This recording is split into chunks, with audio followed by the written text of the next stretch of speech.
Hello viewers, welcome to my channel. আসসালামু আলাইকুম। কেমন আছেন সবাই? আমরা আপনাদের দোয়ায় এবং আল্লাহর অশেষ রহমতে অনেক ভালো আছি।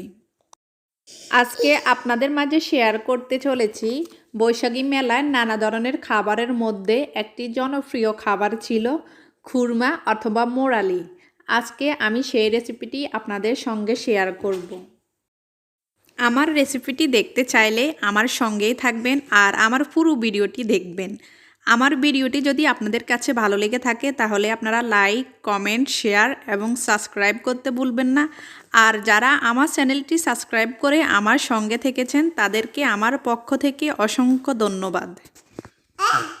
শুরু করা যাক আমার আজকের এই রেসিপিটি।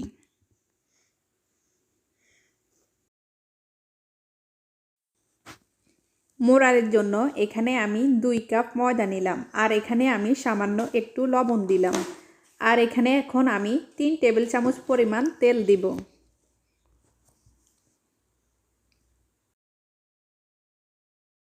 এখন এগুলোকে ভালো করে মিক্স করতে থাকবো যতক্ষণ পর্যন্ত না এগুলো ব্রেড ক্রাম্পের মতো জড়জড়া না হয়।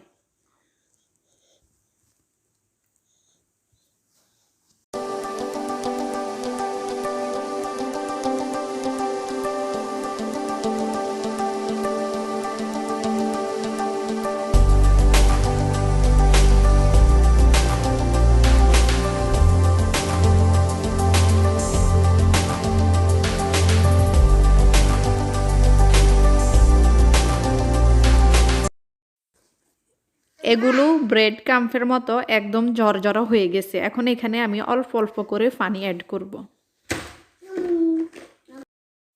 আমি এখানে নর্মাল পানি দিলাম। এখন এগুলোকে পরোটার চেয়েও একটু শক্ত ডো করে নিব।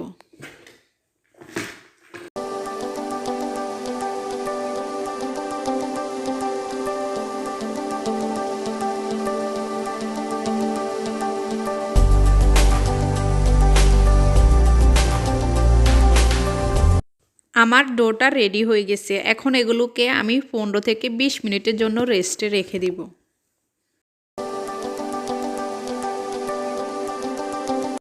ফিরে আসলাম 20 মিনিট পর। আমার ডোটা একদম সফট হয়ে গেছে। এখন ডোটাকে আমি ছোট ছোট করে লেচি বানিয়ে নেব। আমি এখানে 5টি লেচি বানালাম। এখন এগুলোকে রুটি বেলে নেব। আমি রুটি বেলে নিলাম। রুটিটা বেশি পাতলাও হবে না আবার বেশি মোটাও হবে না, পরোটার থেকে সামান্য একটু মোটা হবে। আর রুটি বেলার সময় আমি কোনো প্রকার ময়দা কিংবা তেল ব্যবহার করি নাই। এখন রুটিটাকে আমি মোরালির শেপে কেটে নিব। এখন এগুলোকে আমি ভেজে নিব। একটি প্যানে 1.5 কাপ তেল দিলাম। এখন অপেক্ষা করব তেলগুলো গরম হওয়া পর্যন্ত। তেলগুলো গরম হয়ে গেছে। এখন এখানে আমি মোরালিগুলো দিয়ে দিব। চুলার আঁচটা অবশ্যই মিডিয়ামে রাখতে হবে।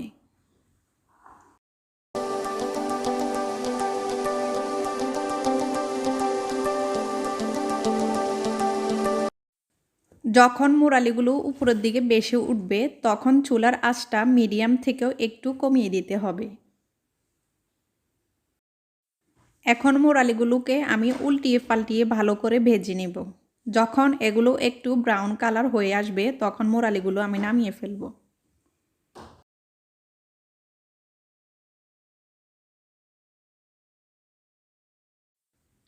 আমি সবগুলো মোরালি ভেজে নিলাম। এখন অপেক্ষা করব এগুলো ঠান্ডা হওয়া পর্যন্ত।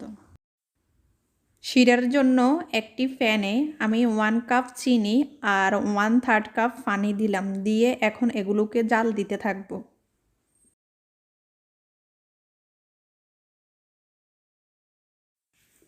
যখন দেখব চিনিগুলো ফ্যানের গায়ে এরকমভাবে লেগে আসবে তখন আমি এখানে মোরালিগুলো ঢেলে দিব।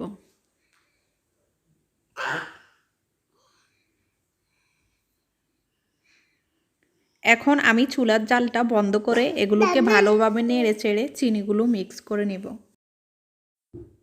তৈরি হয়ে গেল মজাদার মোরালি রেসিপি। আশা করি আমার রেসিপিটি আপনাদের কাছে ভালো লাগছে। যদি ভালো লেগে থাকে তাহলে প্লিজ আমার চ্যানেলটির সাথে থাকবেন। আমার চ্যানেলটিকে লাইক, কমেন্ট, শেয়ার এবং সাবস্ক্রাইব করতে ভুলবেন না। আল্লাহ হাফেজ, ভালো থাকবেন সবাই।